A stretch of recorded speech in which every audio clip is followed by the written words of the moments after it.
Bonsoir tout le monde. Bonsoir à toutes, bonsoir à tous. Vous êtes déjà très, très, très nombreux dans le chat à nous dire bonjour, bonsoir. Émilie, Christelle, Daniel encore, Ariette, Saz, Sabine. Non, je peux pas dire bonjour, bonsoir à tout le monde. Donc, vraiment bienvenue, bienvenue, dans cette conférence, de l'Académie de la Nouvelle Vie. Merci de nous rejoindre sur la chaîne de l'Académie de la Nouvelle Vie à cette soirée exceptionnelle où Sylvana, guide spirituelle renommée, nous invite à explorer les mystères de l'âme et les dimensions cachées de notre existence, où elle va nous révéler pourquoi la mort n'existe pas. Donc, dans ce voyage fascinant, nous aborderons des sujets captivants et profonds tels que un nouveau regard sur la vie et la mort, l'exploration des êtres spirituels, la communication avec l'au-delà, et nous aborderons aussi des questions intimes et profondes telles que l'impression d'être mal incarné, les différentes formes de guidance spirituelle, les messages de l'au-delà. Et en point d'orgue, Sylvana animera un cercle de lumière, un moment puissant de méditation collective où nous ressentirons la présence et l'amour de nos chers disparus, tout en nous connectant au plan supérieur de la conscience. Alors restez jusqu'au bout de cette conférence pour vivre une soirée inoubliable Ah, d'éveil et de waouh! connexion Tu me mets spirituelle la pression, hein, Hortense, où hein. l'esprit rencontre l'infini et où les réponses à vos questions les plus profondes vous attendent. Voilà, voilà. Ah, Merci merci beaucoup. Hortense, merci pour ta présentation Merci à et toi d'être avec nous ce soir pour nous présenter ce thème si un terme alors ce un peu thème, oui, ordinaire, il me alléchant, tient à cœur et magnifique. il n'est pas ordinaire, il est plutôt Il n'est tabou, pas ordinaire. ce qui quand même a attiré beaucoup de monde et j'ai vu pas mal de personnes qui avaient déjà mis des petits commentaires, donc merci d'être si nombreux. Merci à vous. Et puis, avant de commencer, je voulais vous souhaiter, parce qu'il est encore temps, bien sûr, Bien sûr, on est aussi dans le feu. une magnifique année de réalisation de tous vos objectifs. Je vous présente mes vœux à tous et que le bonheur et que vous puissiez réaliser vos dons, votre mission de vie, ça, parce que vraiment, si vous réalisez votre mission de vie et puis vous exprimez vos dons sur Terre, vous allez devenir des cadeaux pour ce monde. Et ça, c'est pas rien. Voilà, c'est un grand privilège. Et c'est aussi un grand privilège d'être avec vous ce soir et de parler de ce thème, Hortense. Hein, on en parlait tout à l'heure, c'est très tabou ce thème, hein, surtout en Occident, le thème de la mort. Tout à fait. Ben on en parle pas beaucoup, ça reste vraiment en silence. On veut pas en parler, on a peur que ça porte malheur. La mort, ben c'est vraiment un sujet dont personne n'a envie de parler ni d'aborder. Et moi j'adorais le titre de cette conférence, La mort n'existe pas, parce que je suis là devant vous ce soir. Hein, toutes ces personnes qui m'écoutaient, bien sûr, je vais répondre aussi à toutes vos questions. Je vais m'arrêter pour prendre vos questions. Mais je suis là ce soir pour vous transmettre que de lâcher complètement la peur de la mort, de sortir du tabou.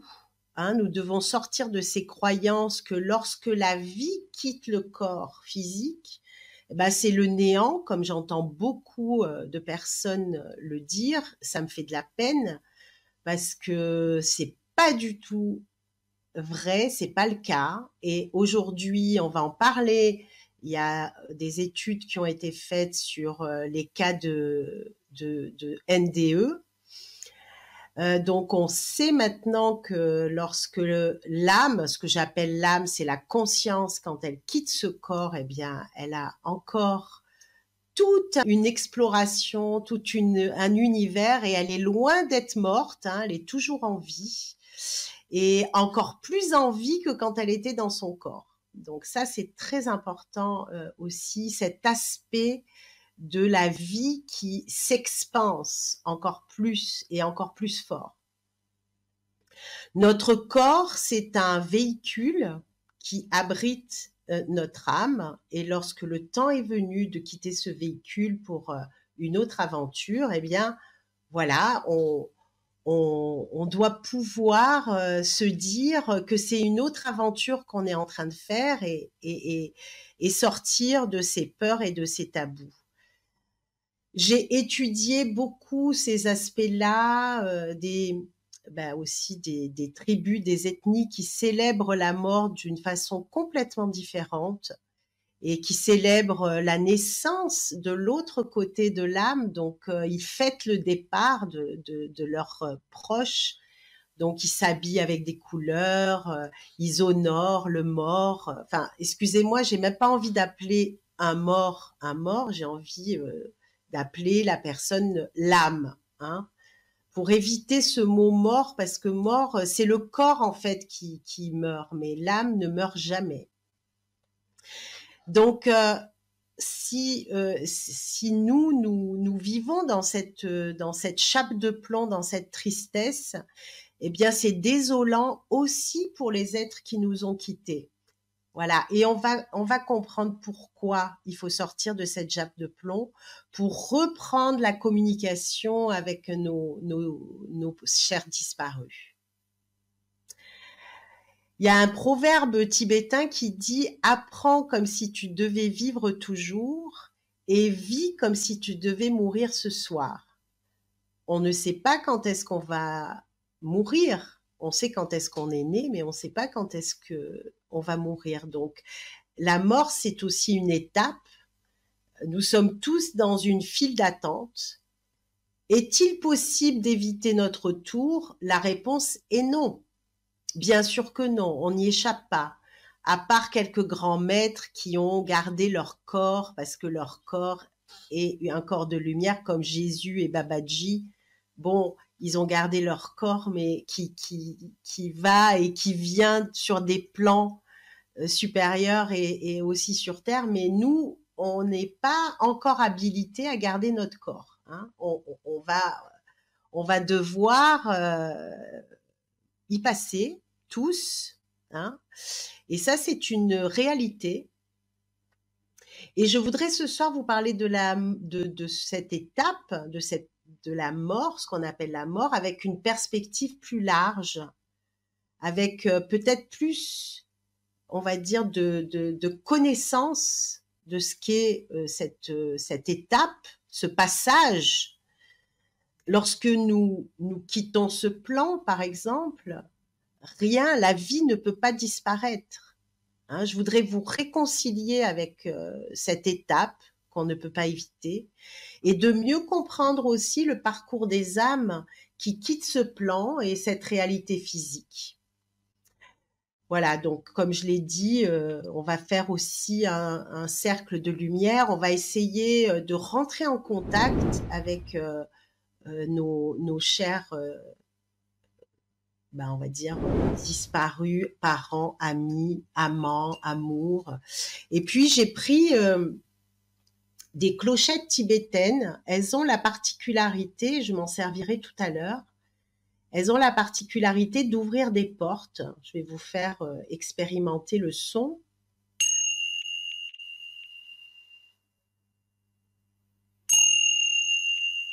Voilà, puis le bol tibétain. Parce que les Tibétains travaillent beaucoup entre les deux mondes, et bien sûr pour eux c'est une évidence qu'il faut accompagner l'âme et ouvrir des portes et faire des passages de lumière pour que l'âme puisse vraiment passer de l'autre côté de manière fluide et qu'elle lâche toute forme d'attachement avec le plan terrestre. Parce que là encore, ça peut être une grande souffrance pour la personne qui doit partir sur un autre plan. Voilà, j'aimerais, aussi me présenter un petit peu rapidement pour celles et ceux qui ne me connaissent pas. Bon, c'est vrai que je suis passée, quelques fois sur Académie Nouvelle Vie et qu'il y en a qui me connaissent et je vous remercie d'être là à nouveau et pardon pour, réécouter peut-être encore des petites choses que vous connaissez déjà de moi.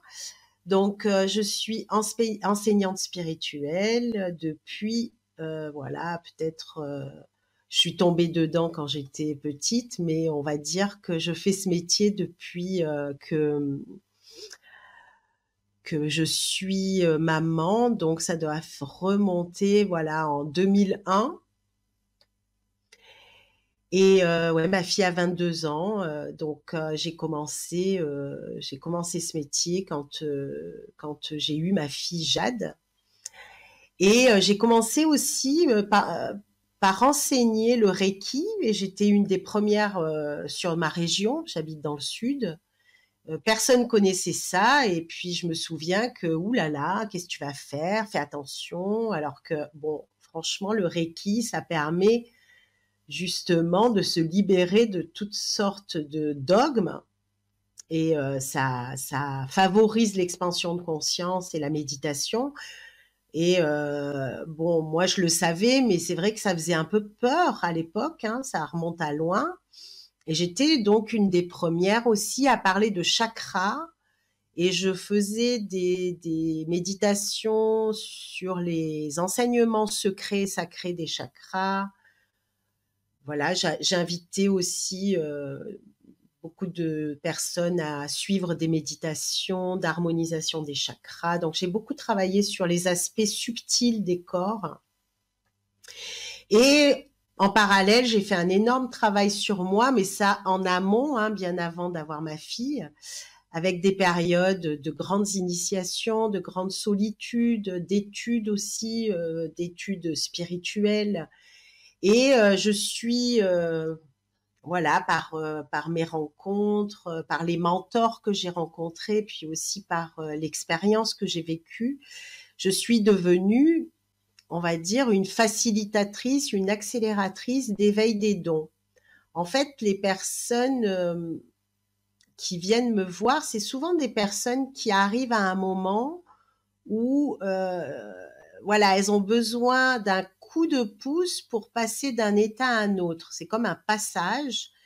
Et dans ce passage, il y a une faculté qu'elles n'ont pas osé révéler parce que peut-être des peurs, le regard des autres, le regard aussi de la société, le côté rationnel de la société qui peut aussi, voilà, qui peut freiner. Hein, on freine des quatre pieds parce que on, on est toujours confronté au regard des rationnels et peut-être même à des moqueries, hein, pourquoi pas, il y a des gens qui continuent de se moquer.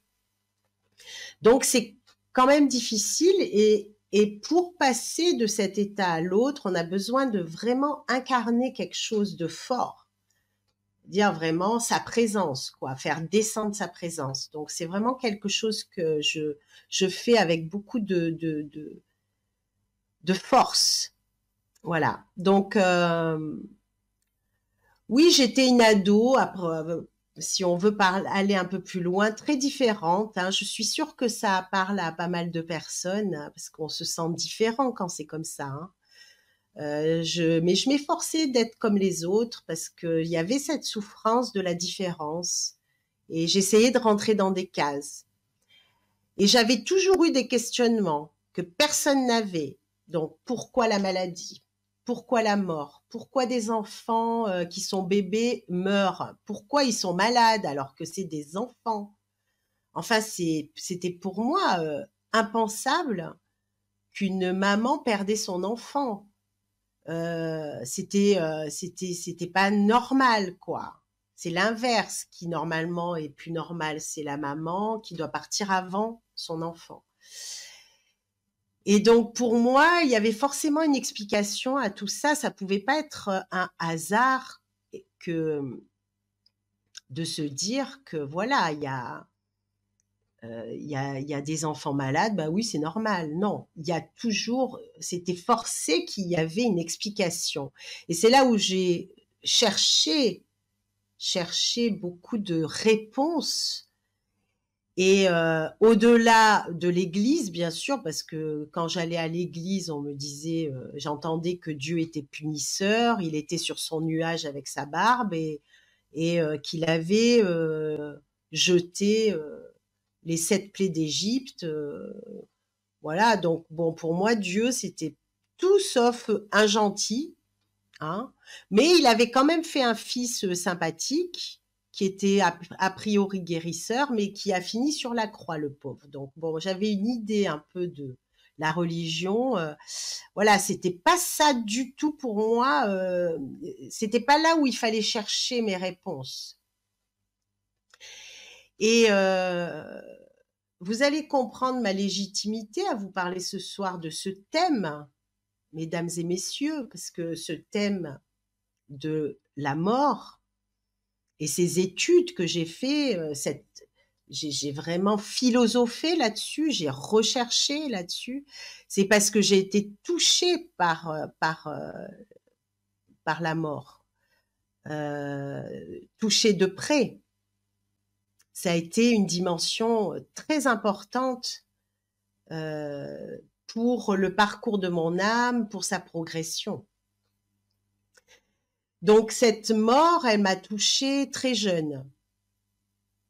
Et je me souviens, j'avais la première personne que j'ai perdue de mon entourage, ça a été mon grand-père, d'un emphysème. Bon, on s'attendait un petit peu à sa mort, mais bon, quand il est parti, ça m'a confrontée très jeune à la mort. Alors j'ai posé une question au prêtre et je lui ai demandé, mais où est-ce qu'ils vont ces êtres qui partent comme ça? Mon grand-père, il est où, par exemple? Il m'a dit, bah, ils sont au ciel. Bon, alors, ils sont au ciel, ok, au ciel, il y a des nuages, mais il n'avait pas tout à fait tort, parce que au ciel, il y a aussi des oiseaux, mesdames et messieurs. Et sachez que les oiseaux sont des messagers. Il y a des tas de signes très très puissants d'une jeune fille qui venait de perdre un proche et un magnifique petit colibri est rentré dans sa maison et s'est posé sur sa tête, alors qu'un colibri, pour qu'il se pose sur la tête de quelqu'un, il en faut. Ensuite, il a été se poser sur la chaise juste à côté d'elle, il l'a regardée, puis elle s'est mise comme ça, elle s'est mise à pleurer parce qu'elle a compris que c'était son proche qui était décédé qui lui faisait un signe, parce qu'elle avait dû demander un signe. Et le colibri est remonté sur sa tête et il est plus parti pendant un moment. Et la jeune fille était en larmes, quoi, parce que là, on comprend le signe. Et c'est arrivé aussi à une dame qui voulait avec certitude que sa maman soit bien arrivée à destination et elle demande à sa maman qu'elle lui fasse un signe. Qu'elle lui fasse un signe. Et tout de suite, dans les 5 minutes, eh bien, elle voit une magnifique petite mésange, c'est l'oiseau préféré de sa maman, qui vient se poser sur son épaule et qui partait plus. Donc, vraiment, c'est un moment d'une grande profondeur. Bon, bien sûr, cette femme est partie en larmes parce qu'elle a bien sûr compris que c'était sa maman qui lui faisait un signe. Mais sachez que les oiseaux, c'est des messagers. Donc, ils peuvent venir vous apporter un réconfort, un message de justement la personne qui vient de partir. Pour vous dire, t'inquiète pas, je vais bien, je suis en vie, tout va bien. Voilà. Donc, comme je vous disais, la mort a touché très tôt ma vie et mon cercle familial, donc le décès de mon grand-père. Et puis, ma grande sœur, donc ça, j'en ai parlé déjà dans mes autres partage dans mes autres conférences, c'est ma grande sœur qui est décédée d'un accouchement de son deuxième enfant. C'est en accouchant, en faisant la péridurale, elle a fait une embolie placentaire. On s'attendait à une joie, on s'attendait à un moment magnifique d'une naissance, et ça a été un drame, catastrophe qui a anéanti la famille et moi-même. Et là, j'ai vraiment, j'étais en quête spirituelle et en recherche. Là, j'ai vraiment tout fermé pendant un moment. Ça n'a pas duré longtemps. Et un jour, peut-être 2 mois après le départ de ma sœur, j'ai fait une rencontre. Je suis sortie de mon corps physique. Alors, je dis pas que j'ai vécu une mort, hein, ça n'a rien à voir. C'est une sortie de corps. Mais j'ai expérimenté, en fait, ce qui se passe lorsqu'on sort de son corps, que le corps, il reste inerte, on va dire, et puis qu'on vit complètement, on est complètement conscient de tout, et qu'on est dans un autre espace. Et dans cet autre espace, j'ai fait la rencontre d'un grand être. J'ai été projetée dans cette dimension avec ce grand être qui est toujours mon guide aujourd'hui, un être rayonnant d'amour. Et j'ai contacté cet amour qui m'a bouleversée, qui a transformé tout ce que j'étais. D'ailleurs, il y a peu de mots pour exprimer cette expérience. Et je suis rentrée en état de samadhi et de samadhi et d'extase. Hein. C'est comme une extase que ressentent les mystiques. Hein. Je peux dire que j'étais dans ce ressenti. Excusez-moi, je vais boire un petit peu d'eau. Et cet être m'a transmis, puisque j'étais en douleur du départ de ma sœur, il m'a dit donne-moi ta douleur. Il m'a avancé sa main devant moi et il m'a dit donne-moi ta douleur. Et ensuite, il m'a transmis des enseignements sur la mort et le passage. Et suite à cette expérience spirituelle, si vous voulez, 5 ans après, mon papa est parti. Donc, j'ai pu accompagner tout mon entourage d'une manière plus sereine. Ma grand-mère, qui était un être remarquable, est partie aussi quelques années après. Mon compagnon est parti quelques années après aussi d'un problème cardiaque.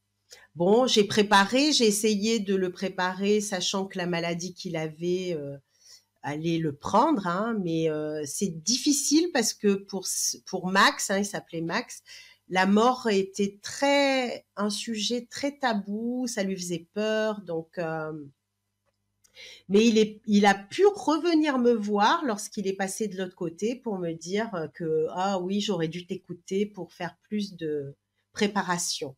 Voilà, c'était rigolo. Mais je l'ai accompagné pour qu'il parte sereinement. Mais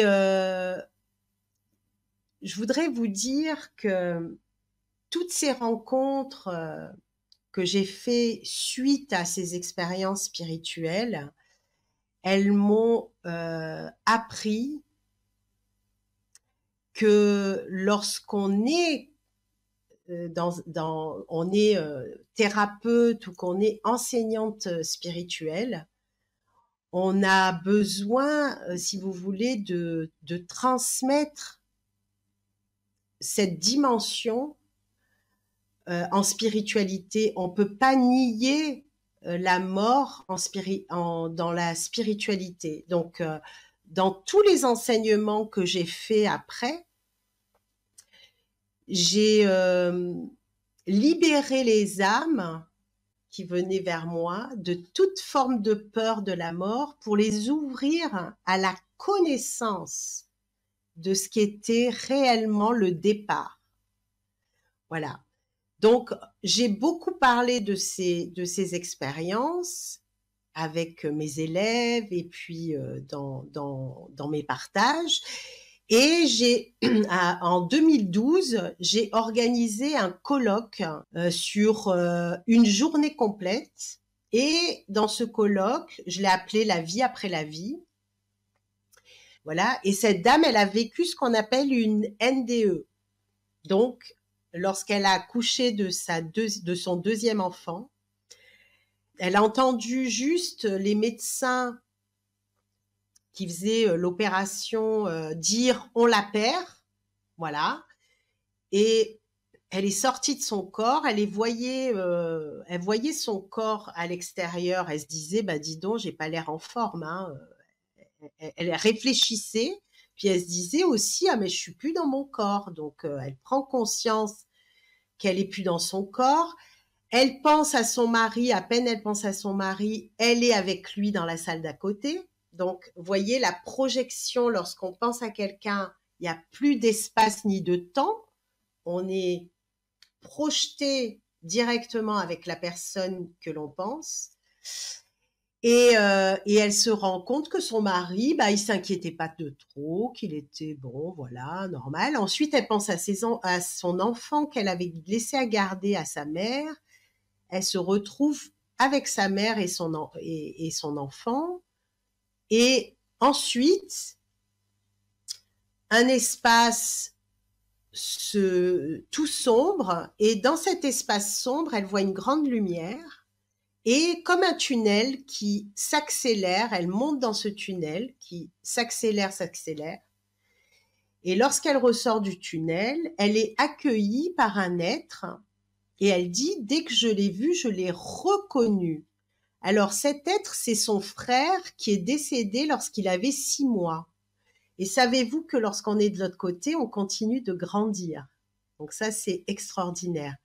Donc, elle avait perdu ce petit frère quand elle était petite. Elle devait avoir 12 ans. Et elle se retrouve de l'autre côté. Elle rencontre son frère. Elle vit une étreinte, donc elle se rend compte qu'elle peut, parce que ce que j'ai oublié de vous dire, c'est que son mari, elle pouvait pas le toucher, elle traversait son corps, et là, elle peut étreindre son frère, et puis lui donne quelques enseignements, et puis elle continue de visiter cet au-delà, hein, et elle rencontre un grand être qui lui dit, tu as le choix, soit tu veux rester ici, soit tu peux redescendre et partager l'expérience. Il faudra attendre un certain temps pour l'ouverture des consciences, mais le fait de partager cette expérience, tu deviendras comme une pierre précieuse sur Terre, tu rayonneras. Et bien sûr, ça amène aussi beaucoup de karma yoga. Ce que j'appelle le karma yoga, c'est vraiment tout le côté divin du positif, quoi. Et donc elle se dit après réflexion, parce que lorsqu'on est de l'autre côté, c'est quand même on est dans un plan d'amour extraordinaire. Donc elle décide de revenir, et elle met plusieurs années avant d'en parler, parce que à l'époque, comme quand j'ai eu mon expérience à la mort de ma sœur, ce grand être m'a dit de pas en parler avant plusieurs années, parce que de pas parler de ma rencontre avec ce grand être pendant plusieurs années. Les gens n'étaient pas prêts. Et elle a eu la même directive, et qu'il fallait qu'elle attende une quinzaine d'années. Donc c'est ce qu'elle a fait. Et pour la petite anecdote, elle demande à Marie, la mère Marie, de lui suggérer une réponse par un signe. Et ce qui est rigolo, c'est qu'il y a une colombe qui est rentrée dans sa maison, une tourterelle, enfin elle était toute blanche, et qui voulait plus partir de sa maison. Alors elle dit là, le signe, il était quand même pas mal.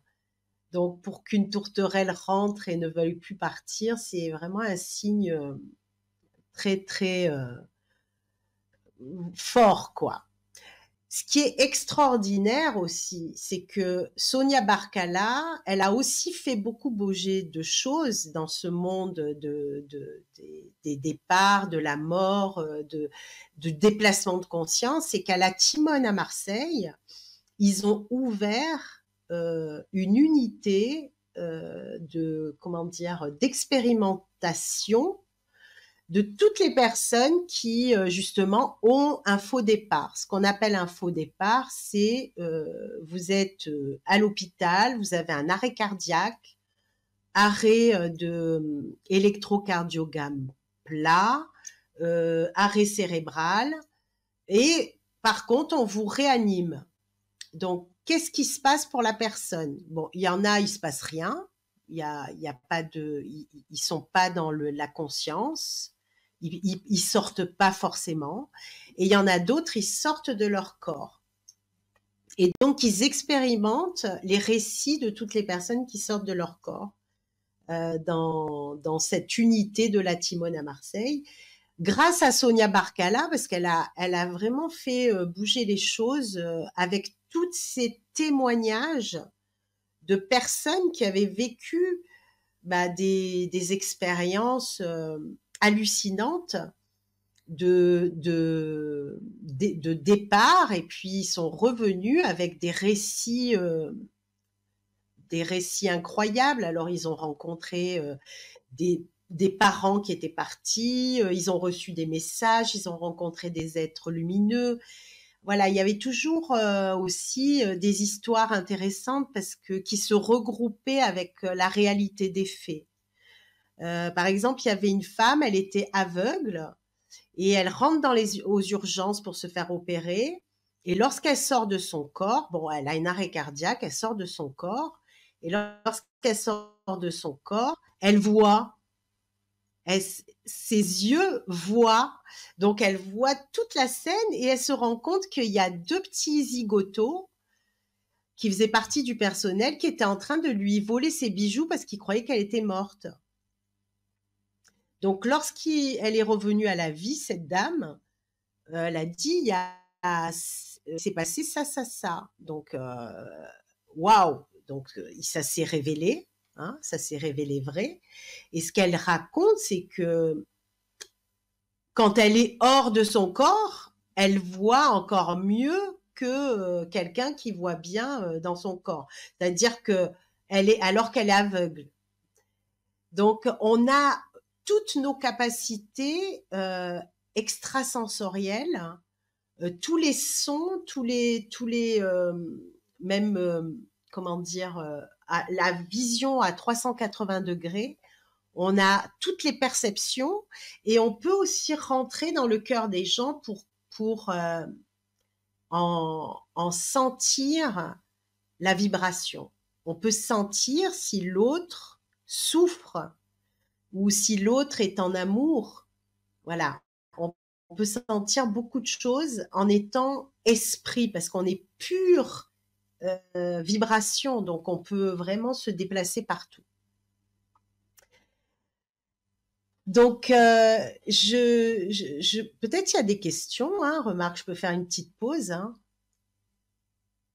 Non, non, non, il n'y a pas de questions, Non? mais on échange beaucoup sur le chat, il y a beaucoup d'échanges. Il y a quand même, je crois voilà. Oui, je ne sais plus le contexte de cette question, mais il y a du ciel à la terre, voilà, du ciel à la terre, qui dit: «Selon ce que je comprends, car j'arrive en retard, vous êtes connecté au départ. J'ai une capacité à sentir le départ». Je pense qu'elle parle de départ, c'est-à-dire la mort de quelqu'un, le Ah passage, oui, oui, oui. j'ai une capacité à sentir le départ, mais quel en est le but? Le but de quoi? Du départ? Ah, de De sentir? la capacité, de Ah, cette capacité, à quoi ça sert? Est-ce que ça heu, nous est-ce qu'il y a une c'est une utilité? cap c'est une capacité, peut-être avec des rêves, parce que des fois, il y a des gens, ils voient dans les rêves, quand les autres peut-être pour se préparer, au départ de quelqu'un, peut-être que ça l'aide à se préparer, je sais pas, Mmh. mais c'est vrai que c'est délicat de sentir le départ de quelqu'un. Il y en a, ils peuvent sentir la date, mais j'aimerais pas moi sentir ça. Mais c'est vrai que c'est un peu troublant. Mmh. Mais Ouais. Alors, il y a peut-être que aussi c'est pour se préparer. ah ben voilà. Oui, il y a Patricia qui demande: «Vous parliez de préparation au départ, mais en quoi cela consiste-t-il?» La préparation au départ d'un être cher lorsque cet être souffre, comme j'ai eu mon père qui est décédé d'un cancer par exemple, il souffre, on se prépare au départ, on arrête l'acharnement thérapeutique qui finalement ne sert à rien, sauf à faire souffrir la personne et retenir la personne absolument à la vie alors qu'elle devrait être de l'autre côté dans des plans célestes beaucoup plus lumineux plutôt que de souffrir dans un corps qui ne tient plus. Donc il faut se préparer à accompagner la personne qu'on aime vers cette autre vie et nous-mêmes nous habituer tout doucement à ce détachement énergétique, parce que lorsqu'on s'accroche à l'autre, alors qu'on sait très bien que voilà, il y a une issue, malheureusement, qui est le départ. Hein. De toute façon, on va tous y aller, mais il y a des gens, on le sait, ils souffrent, ils sont malades et ils sont en fin de vie. C'est pas voilà, il y a des tas de gens en fin de vie, eh ben, on va essayer de les garder le plus possible en vie. Mais c'est hyper égoïste, d'autant que l'âme n'est n'est pas bien accompagnée, elle s'en va pas dans les bonnes conditions.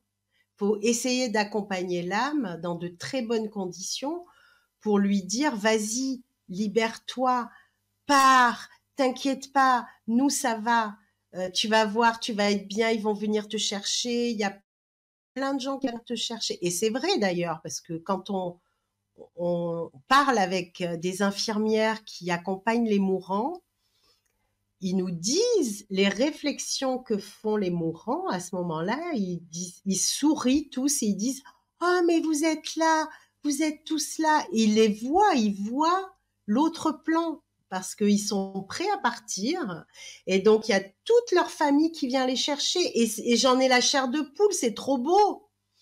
Donc il faut arrêter de penser que quand ils partent, ils sont pas bien. C'est faux. Ils partent, ils sont dans l'amour inconditionnel, ils sont dans la joie, ils sont célébrés de l'autre côté. Vous voyez? Donc changez votre état d'esprit, accompagnez les âmes avec comment dire plus de conscience et voilà, leur montrer que vous êtes prêt à leur lâcher la main et que vous avez confiance en la vie. Parce que la mort, ce qu'on appelle la mort, en fait, c'est la vie véritable. OK. Comme disait Thérèse de Lisieux, je ne meurs pas, je rentre dans la vie véritable. Non, elle OK. savait que elle était sur son lit de mort, elle savait qu'elle rentrait dans la véritable vie. Et lorsque j'ai eu cette transmission avec mon guide, il m'a dit notre monde, en fait, c'est un rêve. La véritable vie, c'est pas ici, hein. Vous savez que vous vivez un rêve éveillé, bien sûr, mais vous vivez pas votre véritable vie. Vous vivrez votre véritable vie quand vous aurez, vous serez libéré de toutes ces contraintes de ce monde. Oui. Donc, après, ça ne veut pas dire qu'il ne faut pas aimer la vie, qu'il faut se suicider, qu'il faut partir. Non, au contraire, ça demande à adorer la vie, adorer aussi la mission qu'on s'est donnée, la mission de bah, ce processus que l'on s'est donné à vivre, ces étapes que l'on s'est donné à vivre. Donc c'est à honorer. Mais, mais franchement, la véritable vie, c'est pas là. C'est pas là, c'est quand on est de l'autre côté. Et ça, tous les esprits, quand ils viennent donner un message, c'est ce qu'ils disent. Nous sommes dans la vie, nous sommes vivants et on est dans l'amour. C'est le message, il est clair.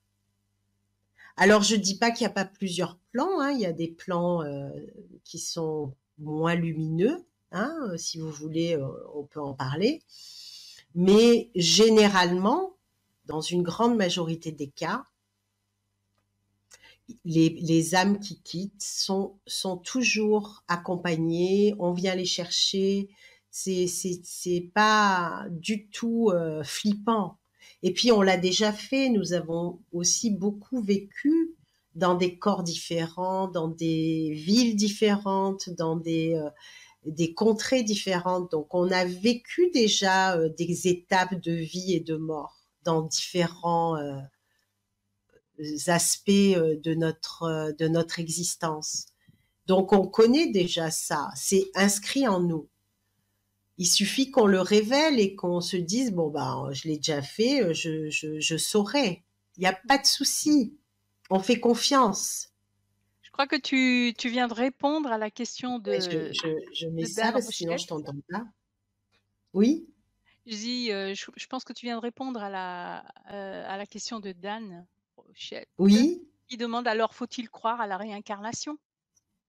Ah bah bien sûr. Oui, tu viens de Après, répondre. le temps de la réincarnation, elle est très aléatoire en fonction des histoires de chacun, parce que chaque histoire est unique, hein, bien sûr. Donc on peut pas dire ah ben on se réincarne, on reste dans l'autre monde pendant 100 ans, qui sont pas le même temps entre de l'au-delà et la terre, parce que lorsqu'on écoute des expérienceurs, ils disent qu'ils sont partis 45 secondes de l'autre côté et sur Terre, enfin, c'était l'équivalent de une journée, 2 journées, 3 journées. C'est comme si elle était restée 3 jours là-haut, quoi. Alors que c'était 45 secondes sur Terre. Nous n'avons pas le même espace-temps. Ah oui, c'est sûr. Toujours est toujours est-il que oui, on peut rester 100 ans sans se réincarner, puis se réincarner. Ensuite, il n'y a pas de règle, quoi. Mais je voudrais vous parler de. Oh, pardon. Peut-être je vais juste parler de mon expérience avec la rencontre avec l'âme de ma sœur. C'était pendant mon accouchement. Et elle est venue me voir, je l'ai vue, elle m'a parlé parce qu'elle est morte en accouchant, hein, vous vous souvenez? Donc moi, ma mère, elle avait peur quand j'ai accouché, tout le monde avait peur, c'était un traumatisme pour toute la famille. Donc moi, je suis partie, quand j'ai senti les contractions, je suis partie à la clinique sans le dire à ma mère. Je me souviens, je l'avais dit à personne. Il y avait que ma sœur qui était au courant. Je lui ai dit, écoute, n'en parle pas. Je veux pas qu'il y ait de stress. On en parlera quand le bébé sera là. C'était le 21 juin. Le 21 juin à Nice, c'est la folie, fête de la musique, enfin la folie, circulation. Le médecin bloque sur la circulation, il n'est pas là. Bon, alors il y a la sage-femme, elle me dit, écoutez, retenez parce que le médecin, il est bloqué, il n'est pas là, il m'appelle, il me dit que vous inquiétez pas, il arrive, mais voilà. Donc je me dis, bon, bah ça part mal, quoi. J'étais pas très rassurée, mais bon, ayant eu cette expérience, mais je fais confiance. Et la sage-femme part de l'autre côté, j'étais seule. Elle m'avait fait la péridurale et elle me dit surtout ne poussez pas, je suis là pas loin. S'il y a quoi que ce soit, vous m'appelez en criant. Bon, et je reste seule un moment. Et d'un coup, j'ai la porte du bloc opératoire qui s'ouvre toute seule. Bon, déjà, ça, c'est quand même bizarre parce que ça s'ouvre jamais tout seul, hein. Faut appuyer sur un gros bouton. Et là, je sens une énergie, mais une énergie d'amour. Et là, tout de suite, je dis, c'est toi ma sœur. Et là, bon, je peux pas dire que je l'ai vue physiquement, mais je l'ai entendue. Elle m'a dit, t'inquiète pas, je suis là, tout va bien aller, je suis là, je te laisse pas. Et ces mots sont gravés en moi. Son esprit est venu me voir pour m'accompagner, parce que je la menais pas très large, dans ce moment d'accouchement, alors qu'elle avait passé, qu'elle était passée de l'autre côté en accouchant. Donc c'était très fort. Et quand la sage-femme est revenue, ben ma fille a voulu naître, hein, donc elle est née. Et quand elle est rentrée dans le bloc opératoire, elle me dit, oh mais l'énergie, elle devait sentir beaucoup de choses, cette sage-femme. Elle s'appelait Christine, ça je m'en souviendrai toujours. Et elle me dit, mais l'énergie, elle est waouh. Elle me dit, vous sentez pas? Je lui dis, ah oui, oui. Bon, j'ai pas osé lui dire que je venais de parler à ma sœur, parce qu'on sait jamais, hein, dans le milieu médical, bon. Et, euh, et elle me dit, mais ça doit être un ange qui va naître, parce que ce que je sens là, c'est une énergie très angélique, elle me dit. Donc, vous voyez, même si les gens ne voient pas, ils sentent, ils ont des perceptions. Après, ils ont des mots, voilà, mais c'est quand même fort, quoi. Donc, j'ai eu plusieurs expériences comme ça. Et quand ma fille était bébé, eh bien, je l'ai accompagnée chez ma mère parce que je devais faire des courses. Et quand je me suis garée en double fil pour la sortir de la voiture, j'avais une voiture à 3 portes, donc il fallait que je sorte pour la prendre derrière. J'ai failli me faire renverser, mais à toute vitesse par une voiture, mais elle m'aurait écrabouillé la voiture. J'ai eu 2 mains qui m'ont pris et qui m'ont jeté, mais littéralement jeté sur le siège d'à côté. Mais vraiment 2 mains bien fortes, comme si, ben voilà, c'était mon père qui venait me sauver la vie, ou un homme de ma famille, ou un guide, ou que j'ai pas su qui, mais en tout cas, waouh, ça fait un drôle d'effet, hein. On est sonné et en même temps on dit merci, merci, merci, parce qu'alors là ma fille elle aurait été sans sa maman, ça aurait pas été pareil. Et puis bon, moi j'avais des choses à faire sur cette terre. Donc les guides qui sont avec vous, ça peut être des êtres qui sont de votre famille, bien sûr, ou des êtres spirituels, des guides lumineux, peu importe, mais ils ont vraiment pour mission de, si c'est pas votre moment, si c'est pas vous inquiétez pas, la mort, elle arrive pas comme ça. Si c'est votre moment, c'est votre moment. Si c'est pas votre moment, vous êtes sauvé miraculeusement. Il y a quelque chose qui se passe, mais vous partez pas. C'est leur rôle, hein, de vous garder en vie et de veiller à votre vie. Voilà. Donc ça, c'est important de le Merci. savoir. Oui, merci Sylvana de tous ces témoignages. Je voudrais juste dire et appuyer sur le fait que la souffrance que vous avez, je comprends, hein, lorsqu'on perd un être cher, il y a une chape de plomb, il y a un mur de souffrance, c'est la désespérance qui anéantit les personnes qui ont perdu un être cher. Et cette souffrance, elle vous empêche, elle fait barrage pour le contact, parce que cette souffrance, c'est le manque, hein, je comprends ce manque de l'autre. Mais c'est un attachement, et cet attachement, c'est un mur infranchissable. Et les guides, ils nous disent de travailler sur cette souffrance et la, la libérer, cette souffrance. C'est pour ça que dans l'atelier, je propose de libérer cette souffrance. Parce que la souffrance, elle rend aveugle et sourd. Et on ne peut pas rentrer en contact avec les êtres qui nous sont proches, qui sont partis de l'autre côté, si on est aveugle et sourd. On est centré sur sa propre souffrance, on ne voit pas les signes. Même s'ils nous en envoient, on ne les voit pas. Après, il y a des âmes qui sont parties de l'autre côté qui peuvent pas forcément envoyer des signes tout de suite parce que elles sont dans d'autres plans pour récupérer les énergies. C'est des personnes qui ont été très malades et qui doivent récupérer pendant un temps. Donc c'est normal que pendant un temps elles peuvent pas communiquer, mais par contre les guides peuvent communiquer avec vous et vous apaiser, hein, même si c'est pas les âmes qui le font directement.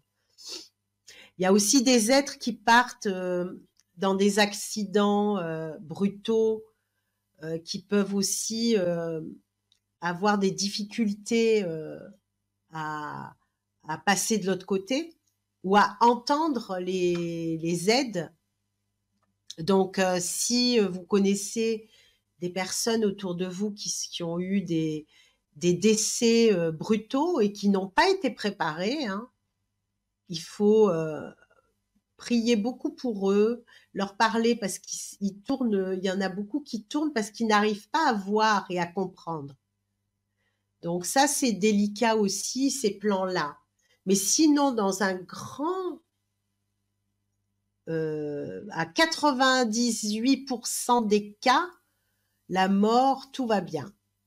Voilà. Il y a quelques cas où parfois c'est compliqué, les décès brutaux, les suicides, on peut manquer d'accompagnement parce que c'est trop brutal et c'est pas préparé. Et la personne, quand elle n'est pas préparée, qu'elle n'est pas spirituelle, elle va pas forcément voir les aides. OK, Et merci, mais excuse-moi. Ben, tu viens de répondre encore, hein. Tu as anticipé les réponses pour les questions, notamment je ben, viens je suis en contact, hein, de contact, sûrement. Hein. connecté, ouais. Ouais. Non, parce que il y avait Shayana qui, au moment où j'ai mis la question, bah, tu viens de parler de ce qu'on va faire pendant l'atelier, notamment comment se libérer de la peur de perdre un proche Oui, et sa voilà, c'est propre aussi mort. libérer cette peur, réaliser une communication subtile aussi avec les guides, puis nettoyer les peurs, hein, toutes ces peurs qui, voilà, on va donner un soin bah, pour éveiller notre sensibilité, pour purifier les chakras et travailler avec la lumière. Voilà, donc on va faire ce travail pendant l'atelier qui va, ça s'adresse à tout le monde, mais particulièrement aux personnes qui sont ou soit dans l'interrogation, hein, ils s'interrogent sur l'au-delà, ils ont envie d'en savoir plus parce que je répondrai encore à plus de questions, mais aussi aux personnes qui ont envie d'aider les gens à passer de l'autre côté. Il y a des accompagnements, ce qu'on appelle aussi des passeurs d'âme. Les passeurs d'âme, c'est pas simplement faire passer une âme qui a quitté ce plan vers la lumière, c'est faire passer une âme qui est en train de quitter ce plan pour l'au-delà. Hein, c'est aussi ça les passeurs d'âme. C'est accompagner l'âme vers le départ, vers ce départ.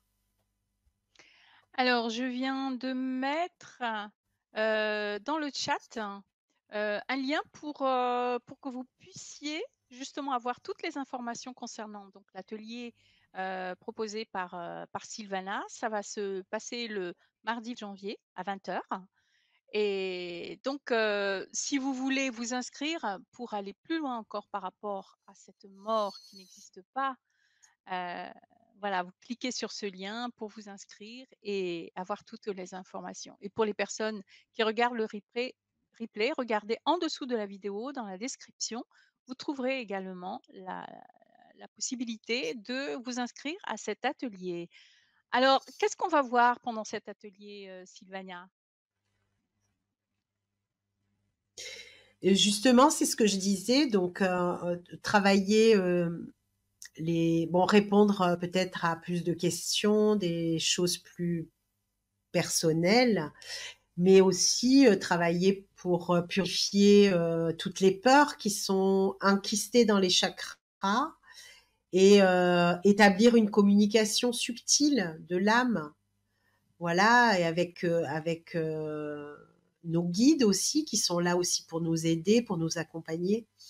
Voilà, c'est vraiment après je m'adapterai au groupe présent et en fonction parce que s'il y a des personnes qui sont endeuillées, qui ont besoin de plus, de compréhension et cetera, voilà, ça sera vraiment suivant le groupe et ce que je me suis, aussi, ce que j'ai observé, c'est que les groupes, ils sont toujours en adéquation et ça se met, magnifiquement bien en place. Donc, mais l'idée, c'est ça, quoi. C'est de travailler cette purification des chakras et ce canal et libérer les peurs de la mort Et puis la souffrance aussi du et manque la bien-être souffrance. peut-être? Oui, oui, c'est ça. Mmh. OK, merci beaucoup. Voilà donc le lien est dans le chat pour les personnes qui sont en direct Bah, ça et sera un les personnes plaisir de qui regardent le replay évidemment. C'est en dessous de la vidéo, il y a une description et vous aurez un lien sur lequel cliquer pour, vous enregistrer pour participer à l'atelier, donné par, Sylvana. Voilà. Alors, je alors s'il y a regarde, est-ce pas qu'il de y a d'autres questions, oui, d'autres s'il y a des questions? Je questions, regarde. on prend et puis ensuite on va faire, notre petit, cercle, de Non, connexion. il y a plus de questions, c'est juste J'ai répondu à des commentaires qui vont dans le même sens que ce que tu as dit donc voilà. Je pense que les personnes, sont d'accord avec, ce que tu dis et les comprennent tout à fait commentaires, ce que oui. tu as voilà et donc bah, je te laisse continuer. Voilà, il faut parvenir à être convaincu que la personne partie est vraiment heureuse. Et Mmh. oui, c'est un travail aussi de recherche, hein, et c'est non seulement s'en convaincre, mais en être sûr et certain. C'est une, voilà, c'est vraiment le ressentir comme ça. Parce que l'expérience va vous amener à vivre cette vérité. Parce que, bon, moi j'ai vécu ces expériences, mais vous pouvez les vivre aussi. Il suffit de lâcher cette chape de plomb et de se dire, voilà, c'est comme si une personne qui est partie, eh ben, elle est partie en voyage dans un endroit que je ne peux pas, enfin, je peux pas lui téléphoner quand je veux parce qu'elle est trop loin, c'est à l'étranger, voilà. On peut s'imaginer qu'elle est partie en vacances. Voilà, pas se dire, ça y est, elle est morte et enterrée et c'est fini, il n'y a plus rien d'elle. Parce que c'est une énorme souffrance pour les âmes. Vous vous rendez compte, ils sont là, ils ont envie que vous continuiez à les voir vivants, quoi, parce qu'ils sont vivants. Donc ça les fait souffrir doublement de, de, de, de capter le fait que pour vous, ils n'existent plus, que tout est dans le néant. Voilà, c'est En très fait, on peut douloureux pour eux. oui, en fait, Sylvana, on pourrait imaginer la personne toujours devant c'est notre pouvoir d'imagination, on peut l'imaginer devant nous et lui parler comme si elle était, toujours Voilà, la personne était toujours devant nous, en fait, l'être cher. bien sûr. Et Parce puis que je quand suis sûre, on parce l'accompagne, qu'ils entendent. Ouais, parce que ah les mais non disparus seulement entendent ils entendent, exactement. mais quand ils étaient sourds dans le corps, ils sont plus sourds du tout de l'autre côté, hein. Mmh. Aveugles dans le corps, mais pas aveugle de l'autre côté. Vous avez compris ça. C'est-à-dire qu'on décuple ses sens, sa perception. On est beaucoup plus alerte à tout, à 180 degrés. On voit, on traverse les murs, on pense à quelqu'un, on est avec lui. On pense à quelqu'un d'autre, on ressent ses sentiments, on ressent son âme. Euh, donc, s'ils ressentent que vous pensez qu'ils sont plus là et qu'ils sont, voilà, que c'est le néant pour eux et que vous êtes dans une déchéance et une désespérance, mais ça les tue ça ça les rend très malheureux. Alors, bien sûr, il faut trouver la juste limite en pas sauter de joie, hein, mais en même temps, pas être dans une lamentation qui dure des années et des années. Donc, il faut trouver cette juste limite de, oui, j'ai beaucoup de peine de plus pouvoir te toucher comme avant, mais je sais que tu es là. Parce que le corps, c'est magnifique, le corps. De pouvoir toucher un corps, c'est magnifique, c'est extraordinaire. C'est un temple, le corps. Mais bon, ben voilà, le corps, il y tient pas, il est plus là. Bon, ben voilà, ça va manquer ton corps. Mais je sais que tout le reste est là. C'est ça qu'il faut remettre très fort dans son cœur. Tout à fait. C'est leur message, ça, vraiment. Hein, je vous transmets leur message. De ne pas les tuer deux fois, de penser à eux parce qu'ils sont là, ils sont tout le temps avec vous, vous pensez à eux, ils sont là. Il suffit que vous mettiez une bougie pour un être qui est parti, et ben il sait que vous avez mis la bougie pour lui, il est là. Oui, oui. Mmh. C'est vrai. Moi, j'ai cette habitude, aux anniversaires, j'ai Et l'habitude oui, d'allumer une bougie pour leur souhaiter leur anniversaire au moment et oui, du jour de leur anniversaire et c'est vrai que, bah, de toute façon, ils voient, ils sentent, comme tu dis, ils voient on voit, ah à oui. 360°, on entend tout, on est, dans un espace qui vaste, mais où le temps n'existe plus non plus, donc Oui, puis on a l'impression que c'est un espace comme ça avec des nuages. Non, c'est une cité quand même, hein. Parce que on a montré des cités à Nicole Dron. Il y a Patrick Fontaine aussi qui a vécu une NDE, c'est une vraie cité avec des maisons, les gens vivent normalement. On vit une vie qui est un double de la Terre, mais avec une Terre beaucoup plus lumineuse et consciente, mmh. Alors spirituelle. oui, ah ben, tu Voilà. vas peut-être répondre alors à la question de Nat qui demande: «Et les suicidés, est-ce qu'ils vont vers la lumière aussi?» Alors, il y a un certain libre arbitre, bien sûr, pour les suicidés, parce qu'il y a des suicidés qui sont tellement dans cette souffrance et désespérance que quand ils partent, ils sont toujours dans cette souffrance et désespérance. Donc, ils peuvent être dans des lieux assez glauques. D'ailleurs, parce que Chico Xavier, faut pas oublier qu'il a été un des plus grands médiums du Brésil et que quand dans les procès au Brésil, on appelait Chico Xavier pour avoir le défunt pour qu'il puisse déverrouiller des choses, comprendre des choses. Donc, il fallait parler au défunt et souvent, il faisait appel à ce médium. Donc, il a été connu pour ça parce qu'il a beaucoup donné pour les autres. Il a fait ça toute sa vie. Il a été au service. D'ailleurs, il montre aussi ces hôpitaux dont je parlais tout à l'heure. Il y a des gens qui sont obligés de rester un petit peu dans ces hôpitaux parce que quand ils partent, leur corps subtil a eu du mal à voilà. Ils sont en mauvais état, donc ils sont dans un espace de régénération.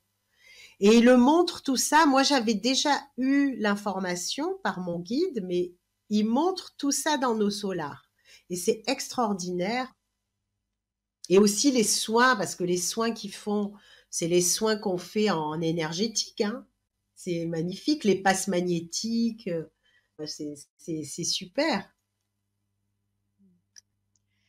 Alors, bienvenue à Claudine, Sophie, Aurélie, qui sont déjà, inscrites à ton atelier, Sylvana. Ben, je Donc, suis ravie, merci, de je génial. vous remets donc Bienvenue. bienvenue.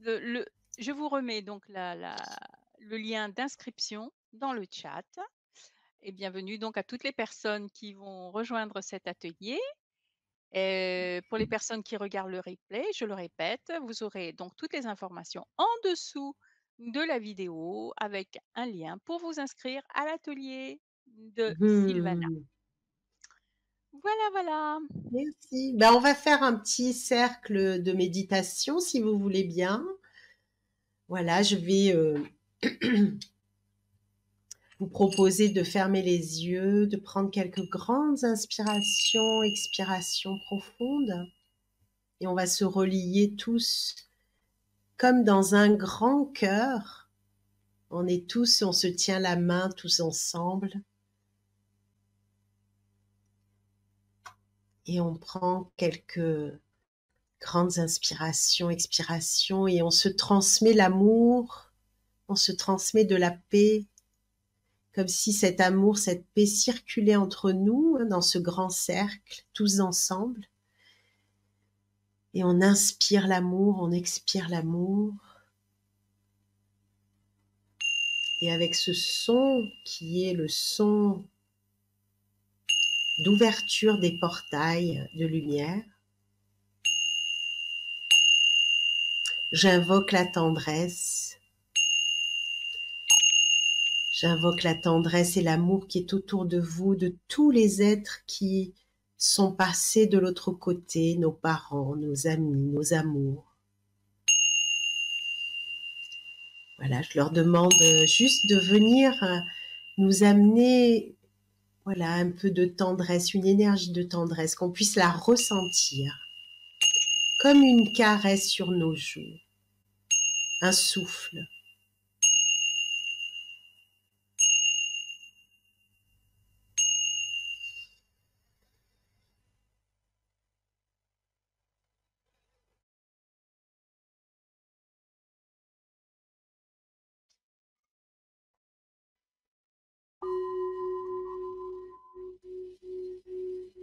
Là, on va demander à tous ces grands êtres aussi de venir bénir ce cercle. Et on reçoit des bénédictions, des pluies de bénédictions, comme si ces pluies de bénédictions venaient laver toutes les peurs,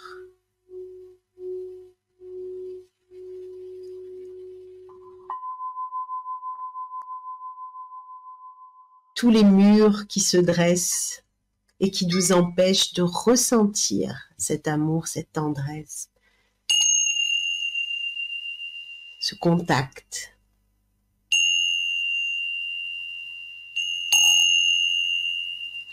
On va imaginer qu'on respire avec le cœur, avec le chakra du cœur, la dimension du cœur, comme si on respirait une grande lumière. Et cette lumière s'expanse et devient plus rayonnante encore, s'expanse à l'avant, à l'arrière, en haut, en bas, côté droit, côté gauche. Et cette lumière, eh bien, elle s'expanse tout autour de nous dans ce grand cercle. Et elle circule autour de nous, cette lumière, et on la respire. Elle nous pénètre.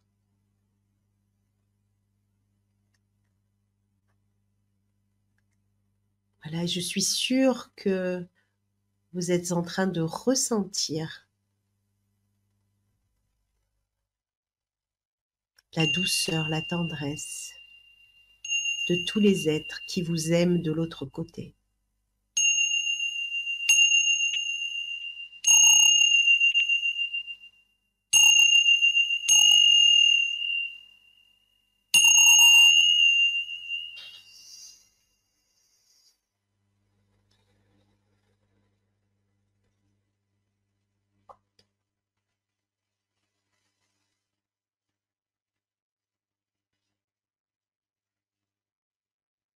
Voilà, on va mettre les 2 mains sur le cœur pour remercier.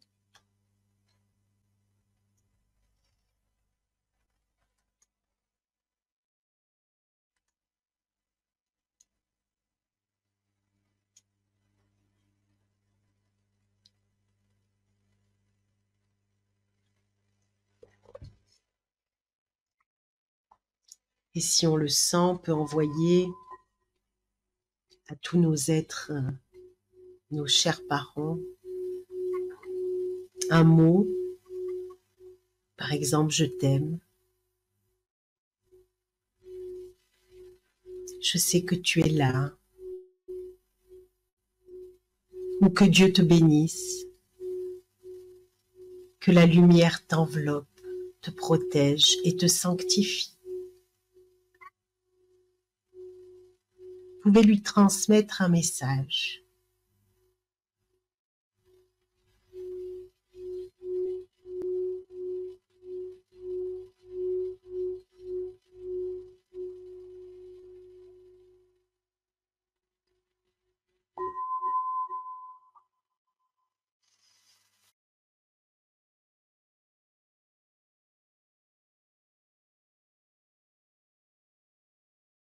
Et tout doucement revenir, si c'est complété. Voilà, on se lâche les mains de manière subtile. Et on se remercie les uns les autres. Et on remercie tous les êtres qui étaient présents, les parents, les amis, les amours, les ancêtres. Et tout doucement, vous pouvez revenir tranquillement dans la fenêtre de discussion.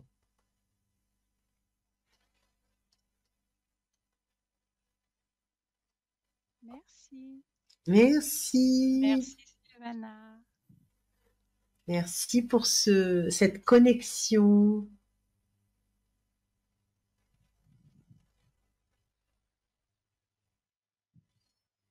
Gratitude à vous.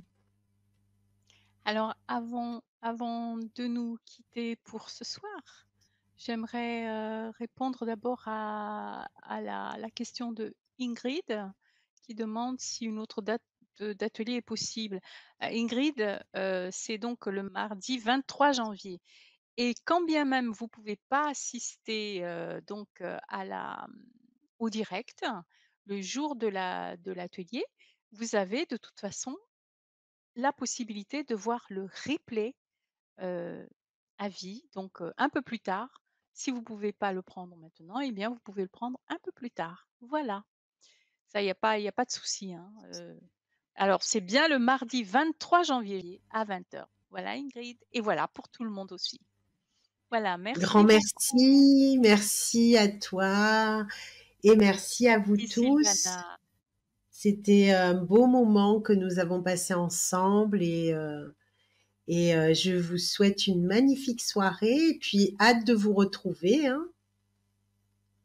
Merci beaucoup Sylvana et donc je Merci dis à Hortense. bientôt à tout le monde. Au revoir, merci, à bientôt. Et Au je revoir. dis merci à tous ceux qui m'écouteront en replay, je les embrasse. Bien sûr, on les oublie pas. Bien sûr, bien sûr. Bonne soirée tout le monde et à très bientôt sur la chaîne de l'Académie de la Nouvelle Vie. Au Bye revoir. bye.